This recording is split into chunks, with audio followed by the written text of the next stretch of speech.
Почитувани гледачи на КМ телевизија, почитувани љубители на спортот, 26 април, понеделник, и време е за нов спортски преглед поддржан од спортските обложувалници Банана Кик.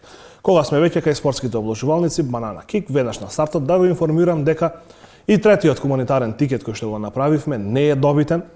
Се надеваме дека повеќе среќа ќе имаме во петок, кога ќе имаме нов гостин и ќе правиме нов хуманитарен тикет. Спортскиот преглед ќе го започнеме со најубавата вест, најубавата информација, барем на спортски план, кога се работи од минатата недела, а ни доаѓа од одбојката. Одбојкарската федерација на Македонија, односно Република Македонија, ќе биде домаќин на Европското првенство во 2023 година, односно ќе биде еден од домаќините, останатите домаќини ќе бидат Бугарија, Украина и Италија, што значи дека една од групите ќе се игра во Македонија, односно во Скопје, во спортската сала Борис Трајковски. И Македонија со тоа е автоматски и пласирана на Европското првенство во 2023 година. Тоа значи дека одбојкарската репрезентација на Македонија фати еден убав континуитет, откако во 2019-та играше на Европското првенство во Љубљана, во Словенија. Веќе има обезбеден пласман на Европското првенство, кое што во септември оваа година треба да се одржи. Се уште не знаеме каде ќе игра Македонија, бидејќи дел од квалификацијските групи се уште не се завршени, ќе се играат во мај, па дури потоа ќе има ждрепка и ќе ги дознаеме и противниците, но и градот, односно државата каде што македонската репрезентација ќе игра, бидејќи имаме повторно 4 домаќини. Тоа беше повод да поразговараме со потпредседателот на Одбојкарската федерација на Македонија, Ивица Хаджилјовски Чајка. Во продолжение да го прогледнеме разговорот. Разговарам со Ивица Хаджилјовски, потпредседател на Одбојкарската федерација на Македонија. Хаджилјовски се чини дека одбојката полека, но сигурно го зазема она место историски кој што и припаѓа меѓу најголемите екипни спортови во Македонија. Пред извесен период одбојкарите го обезбедија и второто учество на европските првенства, а еве сега го обезбедија и третото учество, односно Македонија ќе биде домаќин на Европското првенство во 2023 година. Најпрво морам да ви честитам и вас лично и на Одбојкарската федерација за овој навистина голем успех. Прво ви благодарам на честитките. Второ морам да кажам дека сум баш премногу среќен за цела оваа состојба што ни се случува во одбојката. Сега навидум така се поклопија коцките да се ова наред ни дојде. Меѓутоа, навистина, макар трпна работа беше во изминативе години да се дојде до ова. Тука мора најголема благодарност до сите играчи на одбојкарската репрезентација, предводени од капитенот Никола Ѓоргиев, меѓутоа и останатите одбојкари, да не ги набројувам сите поред, меѓутоа се огромни професионалци, посебно таа прва осморка, што би рекол, со двете либера. Меѓутоа, за среќа наша, почнаа и млади играчи да стасуваат и да доаѓаат во репрезентацијата. А зошто тоа го викам макотрпна работа? Значи, во овој состав на Одбојкарска федерација сме некаде од 2009 година и постепено ги убедувавме и градевме една репрезентација за подолгорочни патеки. Значи, знаете и самите, македонска јавност знае, дека имавме неколку успешни настапи во европските лиги, кај што 3 пати освоивме сребрен медал, еднаш бронзен. Исто така, тие резултати беа подкрепени со многу низа други учества по турнири, утакмици, надпревари. А зошто реков посебна благодарност и до самите играчи, од 2009 па некаде до 2015-16 година поминувавме многу тежок период. Значи, одбојката беше буквално недоволно ценета, немавме никакви услови за работа, големи жртви направија првенствено одбојкарите, значи тренираа во мизерни услови, идевме на многу такмици со автобуси, буквално немавме поддршка од државата. Тука морам да потенцирам дека најголеми заслуги од Федерацијата на одбојката, најголема заслуга има Петар Јовановски председателот, како Зоран Карановиќ генералниот секретар и Љупчо Крстевски Крка, ете, и моје задоволство беше да и јас бидам дел од тој тим. Значи, ние четворица, буквално бевме заедно со играчите за цело ова време. Имаше нормално како во секој спорт и успони и падови, меѓутоа ете таа блискост и таа слога не направи да дојдеме до овој резултат. И потоа беше се полесно. Јас во многу наврати и самиот си викам, можеби им бев и досаден и на играчите и на колегиве од управата, само им викав да идеме на европско првенство, да идеме на европско, дека многу работи ќе се сменат и навистина така и бидна. Значи со првото учество на европско првенство државата не препозна, добивме голема финансиска помош, до тогаш незамислива. Одма одбојкарите беа третирани на друго ниво и мислам дека од 2016 наваму работите тргна на многу подобро. Се поклопија коцките, некогаш и за спортот треба и среќа, меѓутоа среќа да ги прати храбрите. Ние бевме храбри да издржаме во сите тие невремиња и направивме на убава консолидација на целата репрезентација, на стручниот штаб. Донесовме и селектор од соседна Србија, кој долги години работа во Франција, Никола Матијашевиќ. Донесовме него исто одличен помошник Душко Николич од Србија. Значи се работеше професионално со кондициони тренери, со физиотерапеути, со лекари, значи буквално беше екипирана репрезентацијата на едно ниво како што заслужува. Хажилевски во минатото одбојкарската репрезентација на Македонија беше составена од струмички и тетовски играчи со мали примеси на скопски играчи, меѓутоа денес тоа не е така. Најголемите успеси на одбојкарската репрезентација, првиот пласман на европското првенство, еве и вториот сега, поминаа без тетовски играчи. Каде може да го лоцираме проблемот, зошто Тетово не произведува одбојкарски репрезентативци? Точно е вашата констатација, меѓутоа единствено не е дека немаше тетовски одбојкари. За овие сребрени лиги и за освоените медали имаше и текако одбојкари од Тетово, дури беа и костур на репрезентацијата. Пред се тука беше Симовски, Јовица, он беше носител, после тоа и неговиот брат Дејан Симовски, Зоран Ѓорѓевски беше тука.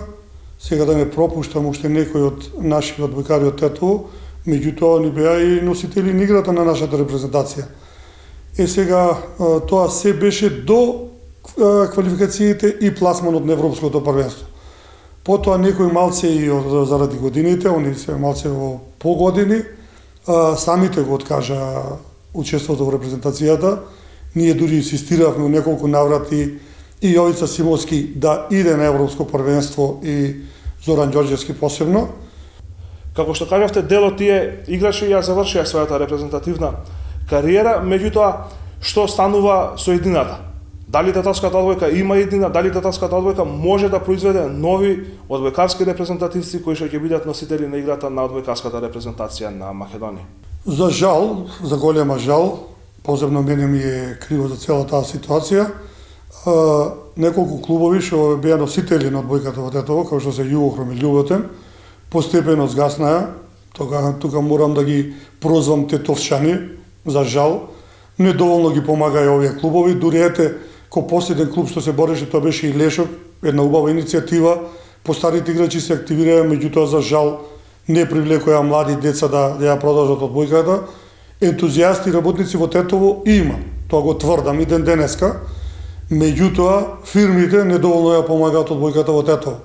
Не може никој од страна да ти помогне ако ние не ја помогнеме одбојката во Тетово. Тоа е за голема жал, чиста вистина. Сега тука не се клубовите на Универзитет, на Шкендија, еве и Илирија долги години обстојува во првата машка лига, меѓутоа за жал од кај нив не излегуваат некои млади играчи и перспективни, него се некако се работи моментално за моментални успех. Сега гледам некои деца помлади има во Шкендија, по некој малце во Универзитет и во Илирија, меѓутоа тоа е недоволно. Значи мора да има многу помлади играчи, да бидат опфатени поголем број, за да излезат барем 2-3 квалитетни врховски играчи. Хажилевски, ви благодарам за разговорот, ви посакувам многу успех, најпрво сега во Европската Сребрена лига, а секако потоа и со настапот во септември на Европското првенство, а понатаму и во организација на Европското првенство во 2023 година. Тоа беше разговорот со Ивица Хаджилјовски, потпредседател на Одбојкарската федерација. Уште еднаш да им честитаме за овој успех. Навистина напорно работеа и сосема заслужено Македонија ќе биде домаќин на Европското првенство во 2023 година. Сега продолжуваме со резултатите од првата фудбалска лига на Македонија. Екипата на Шкендија веќе е нов шампион на Македонија, откако со 3:1 го совлада Борец. Гостите дојдоа во водство преку автоголот на Бейтулај во 13-тата минута, во второто полувреме следуваше комплетен пресврт. Мевлјан Мурати во 62-та, Бесарт Ибраими во 65-та и Рубин Хебај во 70-та минута беа стрелци за екипата на Шкендија, со што и теоретски Шкендија по четврти пат е шампион на Македонија. Вториот тетовски представник, екипата на Ренова, загуби на гостувањето во Битола од Пелистер со 1:0. Единствениот гол дело на Гуди Аби во 24-та минута. На останатите надпревари Македонија Ѓорче Петров Струга 2:3, Алтипар Марковски 2 пати и Босанчич 1 гол за Струга, Робсон и Алексовски за екипата на Македонија Ѓорче Петров. Вардар Беласица 1:0 со голот на Крстевски во 31-та минута, Шкупи Работнички 2:0 со головите на Цветановски и Исени, и во саботата Силекс Академија Пандев 3:2, Тантуровски, Манасиевски и Ѓорѓиев за домашната екипа, Радески и Димовски за гостите од Струмица. Табелата изгледа вака. Шкендија, како што кажавме, веќе шампион на Македонија со 68 бодови, второ место за Шкупи со 55. Трето место екипата на Македонија Ѓорче Петров со 48 бодови, пред Струга на четвртото место со 47 и до крајот на првенството ќе биде навистина интересно да се види која екипа ќе го освои третото место, односно ќе избори пласман во европските купови. На петтото место Работнички со 41, шести е Пелистер со 30. И 8 во борбата за опстанок, Академија Пандев на седмото место со 34, 8 место за Борец со 33, 9 за Силек со 32, 10 и 11 за Ренова и Вардар со по 31 бод и последна Беласица и веќе испадната со 17 бодови. Навистина интересно беше во второлигашката конкуренција, каде се одигра на преварите од 24-тото коло, во дербито за опстанок Дрита Тетекс 1:0 со голот на Елмир Алии во 27-та минута.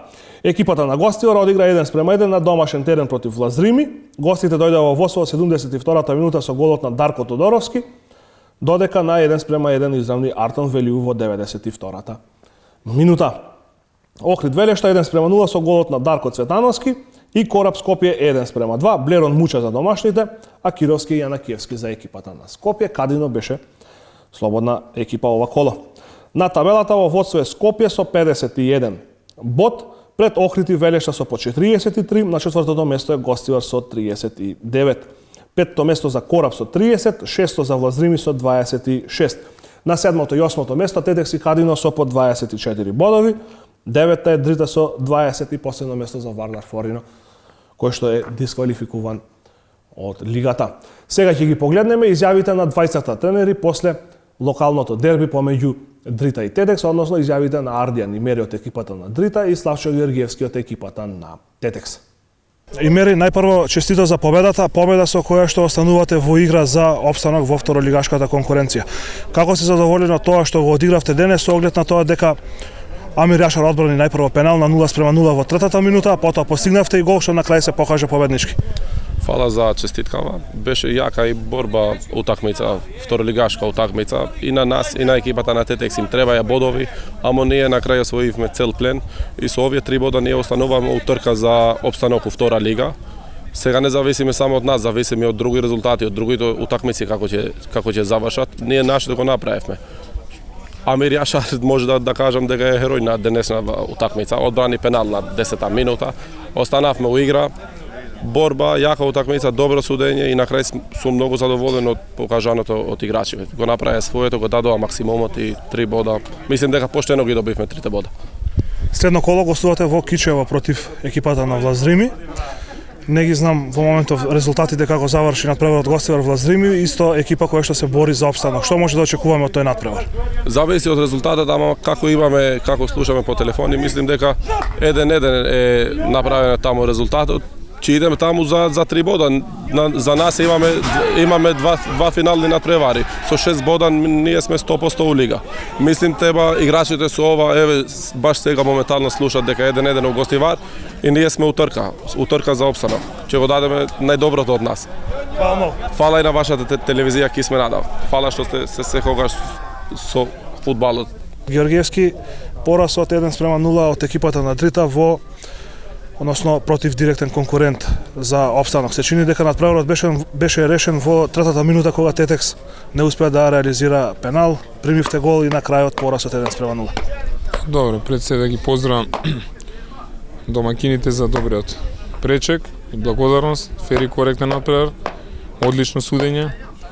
Им честитам победа на домакините, иако за нас овој пораз е тежок од аспект затоа што она што го имавме зацртано како тактика го направивме, но не го остваривме. Го направивме кога зборам, сакавме да одземеме топка, брза трансформација, да излеземе во контранапад. Имавме пенал, нажалост не го искористивме и во фудбалот и во вакви дерби надпревари кога една шанса нема да искористиш од една грешка, ќе примиш гол. Сами видовте и голот како беше. Малку и комична ситуација, од нерамен терен да таков гол да се прими. Но што е тука, борбата продолжува. Ние не сме се откажале, игравме добро, но пак кажам, ако сами не си завршевме работа сега, не можеме да бидеме на никого друг виновни освен на самите себе. Момците дадоа се од себе во такви моменти и на такви дерби надпревари, затоа и тие фудбалери вредат толку. Од еден момент успева да го реализираат и завршува надпреварот. Нема што да жалиме, нема што да кукаме, борбата продолжува и јас се надевам дека ќе победиме на другите надпревари и ќе бидеме тамо каде што треба да сме. Иако план ни беше да бидеме средина на табелата, меѓутоа сметките дома и сметките на улица не се секогаш исти. Викендов немаше надпревари во третолигашката конкуренција и во женската лига поради новите протоколи кои што ги донесе владата на Македонија. Тоа е задолжително тестирање на сите учесници на надпреварите, односно играчи, стручни штабови и суди. Екипите од овие лиги секако не се толку финансиски моćни за да може да го издржат овој товар и овие надпревари се одложени на неодредено време. Навистина уште една нелогичка мерка, бидејќи голем дел од спортистите веќе го имаат прележано COVID-19, па можеби попаметно во овој момент ќе беше да се тестираат играчите и тренерите дали имаат антитела, па дури потоа оние кои што немаат антитела, оние кои што не го прележале вирусот на COVID-19 да бидат тестирани пред секој надпревар, со тоа што трошокот тогаш би се смадил неколкукратно, бидејќи ако треба 25 души да се тестираат во овој случај како што е сега мерката, тогаш веројатно би биле 5 или 10 можеби од екипа, но тоа е што е, останува да чекаме нова одлука, нови мерки, нови протоколи, па можеби ќе продолжат третолигашката конкуренција и женската лига или пак можеби Фудбалската федерација на Македонија ќе ги покрие трошоците за овие екипи. Продолжуваме со кошарката. Екипата на Тетекс е елиминирана во полуфиналето од плејофот за пласман во прволигашката конкуренција. Тетекс загуби на домашен терен од екипата на Ангели со 84-73. Со две победи екипата на Ангели оди во финалното разигрување. Интересно, Тетекс на овој надпревар имаше предност од 24 поени во првото полувреме, но во вториот дел далеку поискусната екипа на Ангели успеа да направи пресврт и да забележи сигурна победа.